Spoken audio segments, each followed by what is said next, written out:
మీ Bruno గాడు చెప్పిన మాట వినకుండా వీధిలో కుక్కలతో గొడవకెళ్లాడు కాబట్టి ఇప్పుడు వ్యాక్సిన్ వేయించుకోవడానికి వెళ్తున్నాడు. అమ్మయ్యా, ఎలాగో సింగిల్ జంప్ ఎక్కి కూర్చున్నాను కాబట్టి సరిపోయింది, లేదంటే పరువు మొత్తం గంగలో కలిసిపోయేది. మేము హాస్పిటల్కి వెళ్లేసరికి లంచ్ టైం అయింది. అందుకే డాక్టర్ గారు కూడా లంచ్కి వెళ్లారు. ఆయన వచ్చే వరకు వెయిట్ చేయడమే, ఇంకేం చేస్తాం. డాక్టర్ గారు వచ్చి రాగానే మన డిక్కీకైతే పని చెప్పేశారు. మమ్మీ నువ్వు గట్టిగా పట్టుకో, భయాను ఇంజెక్షన్ చిన్నగా వెయ్యి, అస్సలు లోపు ఉండకూడదు, నాకు అసలు ఇంజెక్షన్స్ అంటే చాలా భయము.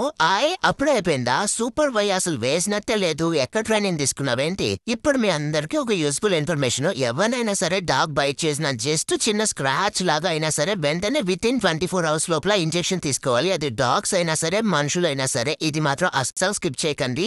నేనేమో ఇప్పుడు ఫస్ట్ ఒక వ్యాక్సిన్ వేయించుకున్నాను, మళ్ళీ 3 days తర్వాత ఇంకో వ్యాక్సిన్ కోసం రావాలి. నెక్స్ట్ ఏమో 1 week వేస్తారు. అలా టోటల్ గా 4 vaccines వేయించుకోవాలి. నా హెల్త్ కోసం మీరు అందరూ బాగా ప్రే చేశారు. బ్రూనో బాగుండాలని చెప్పి డిఎమ్స్ చేస్తూనే ఉన్నారు కదా. మీ అందరికి thank you so much. Present నేను బాగానే ఉన్నాను, మీ అందరినీ గుర్తు పెట్టుకుంటాను. నెక్స్ట్ వీడియోలో మళ్ళీ కలుద్దాం. Until then this is Bruno signing of.